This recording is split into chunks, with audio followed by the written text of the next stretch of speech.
Yo, so this is like a completely different video because I don't have a script or anything. I'm just gonna talk to the camera and give you my thoughts. So expect this to be a complete mess. Anyway, yesterday I watched the new Wit Studio show with the character designs by Clamp, which are the people who designed the characters for our Code Geass and X and others. I think Code Geass is the most famous one. I only know of two of the things they do. And you probably know who Wit Studio is. They made the first three seasons of Attack on Titan, Vinland Saga, VV, other stuff. You know who they are, probably. And I went into it like basically knowing nothing before the trailer, which showed it has like it's what the trailer showed was like Grimm version, like a darker version of like famous fairy tales like Cinderella or the elves and the shoemaker and stuff like that. And so that was basically all I knew going into it, and honestly it's pretty good. It's an anthology, meaning like the stories don't really relate to each other in any way. There is like a common thing with all of the stories. Start with like these two brothers, like, and they just give you like a small snippet about the story before you actually see the darker version. But even these smaller parts don't really connect in any way. It's kind of just like a I don't even know what to call it. It's more like a, well, today's story is about to be this, and then you see the story. That's basically as far as those parts go. And as is the case with like most anthologies, the episodes have like very different levels of quality. So I'll just quickly through all of them and tell you what I thought without spoiling it, obviously. And if I'm gonna spoil it, I'll give you a warning. The first one is Cinderella. And how should I go about without spoiling it? Okay, so this is probably the best one in most people's eyes. There is one more that I like about as much as this one, but generally from what I've seen, most people think this is the best one. And I wouldn't necessarily disagree. It's a pretty clean story, and the way I would describe it without spoiling too much is, think if Cinderella was somehow a mastermind behind a lot of things to frame it as if she's the victim. It's pretty tense. Honestly, if I was gonna describe how the first episode is in terms of like genre, I would mainly describe it as thriller. It's not necessarily like horror scary, but it's kind of tense because you're constantly like, wait, what is she gonna do? How much is she actually like controlling? What is she actually planning?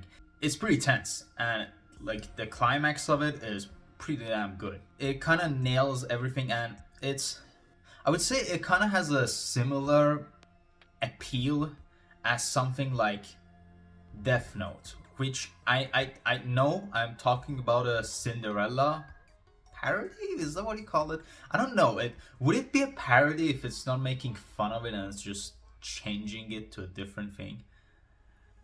I don't actually know that. I should look that up probably. It's pretty damn solid. The writing is great. I wish it's not just for this episode. I wish Wit Studio went a bit harder on changing art styles for all the episodes, because that is something that they're really good at, like just changing everything around and completely deconstructing how the show looks. The brothers part that I mentioned earlier, that are like just the prelude to the episodes themselves, have a cool style like that. And there is one more scene later on, like a very particular scene that does it, but for the most part they don't do it, and everything looks great. I just know Wit has I feel like they didn't take advantage of their strengths enough, as much as they would do in a lot of other projects, but it's still really really good looking. So yeah, now let's talk about the second episode with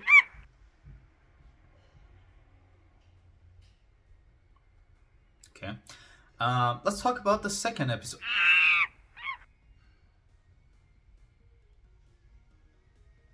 What the hell is going on?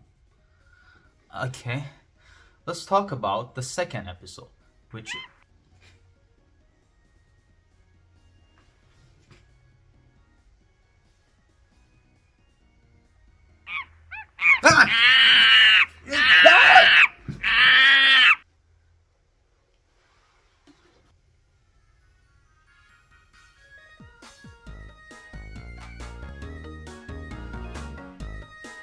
Like and subscribe. Like and subscribe. Like and subscribe. Like. You should like and subscribe. You should like and subscribe. You should like and subscribe. You should like.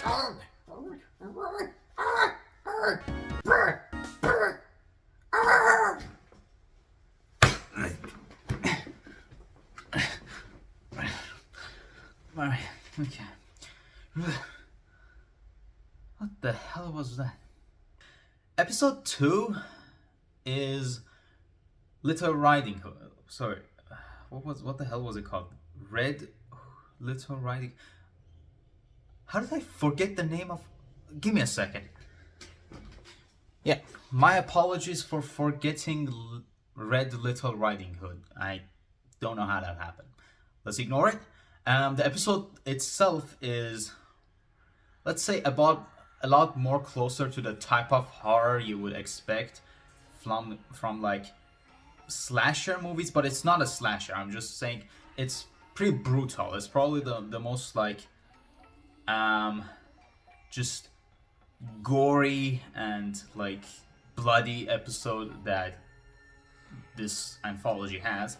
And honestly, the first like 10 minutes of it was like really good. It was like terrifying and interesting in all the right ways.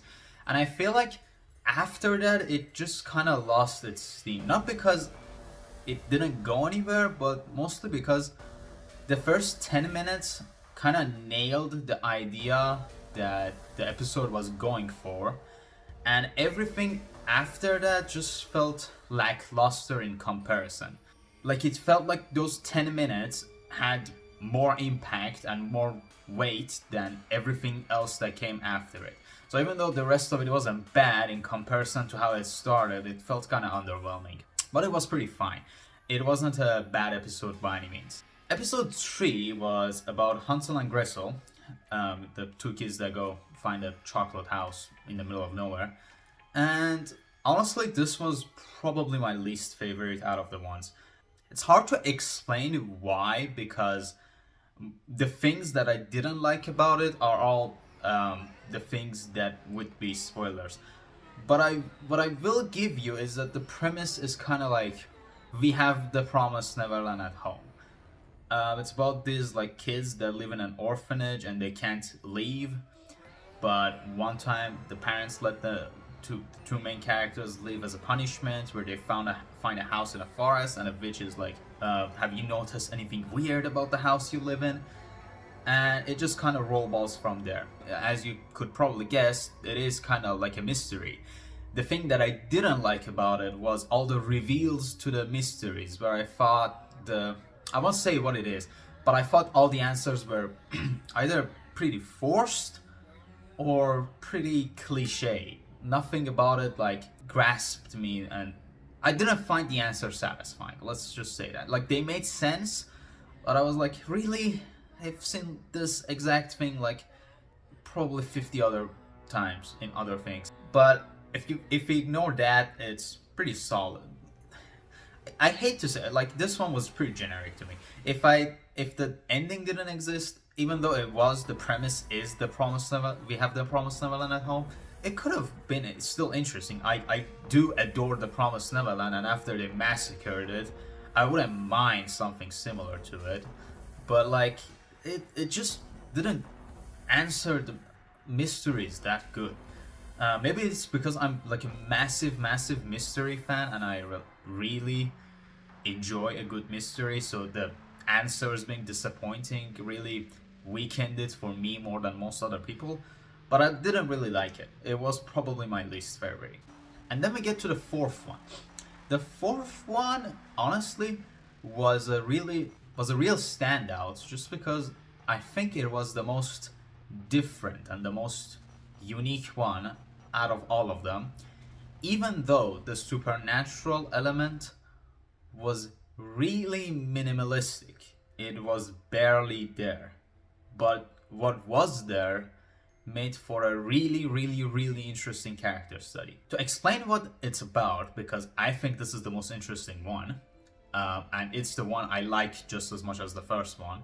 It's about this old author who had like a few good books like years ago. By old, I mean like 40, 50. I don't mean like grandpa. He's like in his 40s, I think. He has lost his steam. It seems like his books aren't popular anymore and no one really likes them. And for the life of him, he doesn't really know why. He's like, I've definitely not gotten worse.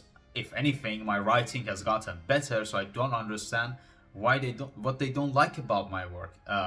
But if anything, I'm better than a lot of other authors out there. And he's like kind of at a constant fight with himself. If he's just egotistical or he deserves more, and he's just kind of at a loss. He writes but isn't really satisfied with anything. What happens is she meets this little girl who kind of makes fun of his work and says, "You've lost anything. It's just your work is shit." Basically, that's what it tells him. And after he's like, "No, no, you're stupid. I'm not bad." And kind of after that, after he meets this mysterious girl, and goes home, he wakes up tomorrow and sees a story that seems like it is written by him. It's his handwriting, and the story incorporates a lot of the ideas that he would use and a lot of techniques that he would use. And he is like, I have no memory of writing this, but I mean, it's my handwriting and my writing style. So did I write it without knowing? And then he sends it. And the thing is, it gets accepted and everyone loves it. And the editor is like, no, you're only this story. He sends another story that he had written alongside it, but only this specific story is the one that everyone loves.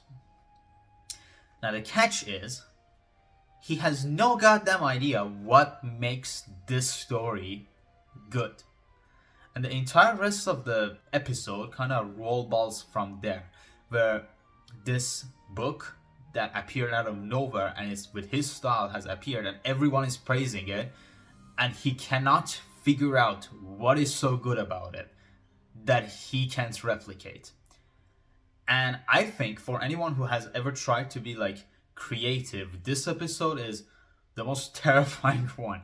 Like, I don't want to get into more of it. I think if you're gonna cherry pick which episodes to watch, since it's an anthology and you don't really have to watch all of them, I would say watch 1 and 4, which is this one.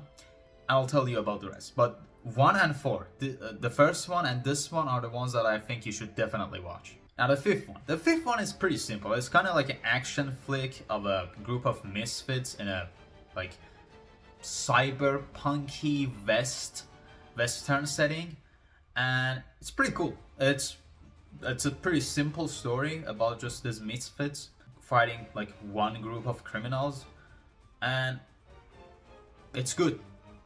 I have no complaints. It's simple, but it's very effective. What I will say about it is, out of all the episodes, this one probably would benefit the most from being a full series instead of one episode, because all the other ones felt like a one full short story, but this one felt like one episode from a greater plot. Like, it felt like it could have easily ran for like way more episodes and could have been way more longer. Like, there was no reason for it to be one episode specifically. Not that that makes it bad, it's just that it felt like one small part of a greater story that exists somewhere. And it's the only episode that was like this. That's not a negative, it was just an observation that I made. Last but well, technically not least, is the 6th episode, which is about a village that with this grandma that makes everything according to order. So no fun, no love, no anything that is cool like music. That's since they live in the middle of mountain and have to like grow their own food and do their own thing and work as much as possible. It's kind of necessary for them to survive. Everyone kind of knows it, so they don't really go against the grandma. It's pretty interesting because what happens is there is this traveler that comes to the town and gets thrown in the mix. Some interesting stuff happens. It's pretty good and actually has the best looking cut-off animation throughout all the 6 episodes, which is for like a really impactful scene. But the problem is it's the ending is kind of stupid. Okay, it's not bad, it's just really dumb in a pretty, like, I see what they were going for. It just looks so stupid that I could not take it seriously. I'm not gonna spoil it, but let's just say thematically it makes sense. Story-wise, I understand what they were going for, but the way they went about it is okay. If you don't care, go to this timestamp because I really want to explain what happens for those of you who don't care. So, okay, at the end of it, the main girl who's the main character is gonna like escape from the town and go to like the traveler who's playing a flute and just go with her because that's like a way more interesting than life in the town. And what happens is when everyone gets there to get her and the traveler's like playing the flute, the traveler turns into a galaxy and then absorbs her into the galaxy. And then we don't see what happens, kinda, until like both of them mix and match into a single character who's like in a completely different setting, telling a story. And listen, I understand what they were trying to do, but what the fuck? What do you? Why? I feel like there were better solutions. She could have just escaped normally. There is absolutely no reason. So why? You know what? That's fine. That's probably I don't understand them, but I'm glad someone thought they had a good idea. Good for them. Overall, I would say it's a pretty solid anthology. Episode 1 and 4 were great. Episodes 2 and 5 were pretty good. And while I wasn't the biggest fan of 3 and 6, they weren't terrible. They were just fine. Okay. Or mid, kinda. I don't want to compare it, but I recently, alongside this, watched another anthology, which was Robot Carnival, and I would say I liked that one slightly better, maybe. I don't know. That one had lower lows, like the bad episodes of that one were pretty bad, but it also had higher highs. So I don't know. It's pretty good too. If you want a sci-fi anthology and you've already seen Love, Deaths and Robots. Was it Love, Death and Robots? Yeah, I think it was Love, Death and Robots. That was pretty good. It's old, but like the animation is top tier. It's like the peak of the cell animation era. But yeah, that's the end of the video. I have nothing else to say. Hope you enjoyed, and